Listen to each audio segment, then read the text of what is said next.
Doğan'a belki 30 kere geldim ama geriye de karıştırdık. Hay Doğan'ın kapısında öyle süsü püsü ne işi var? Hırdavatçı gibi onun kapısı, gel. Öyle şeyler aslında. Biz yanlış apartmana girmişiz.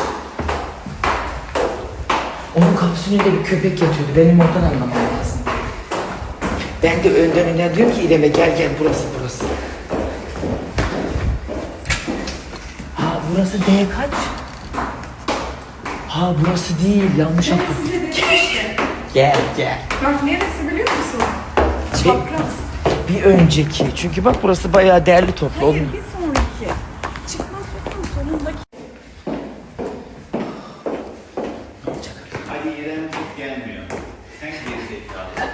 Bey'in yüzünden geldi buna. Apartmanı karıştırmış. Hayır. Yanlış apartman. Çeliktepe'den çık dedim, bu sefer de Allah'ın dağına geldi. Ev bulunmuyor. Ama bir şey diyeceğim, ben telefonla konuşuyordum. O arada dedikoduya odaklanmışım. İrem de bak gitti. Hayır ben burası değil derim ama. Kapıyı çaldı. Allah'tan ki kimse açmadı. Düşünsene kapıyı Ne bir güzel açılan işte, çat Kadir Kadir Has'ındı.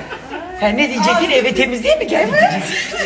Gündeliğe geldim. Çaktırma. Hayır, yanımdaki de Banu Alkan gibi.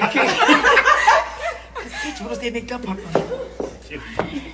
Merhabalar. Merhaba. Tülce Hanım. Kız sen madem erken geldin, benim mutfağın tülün ölçüsünü alsaydın ya. Erken değil ya o kadar.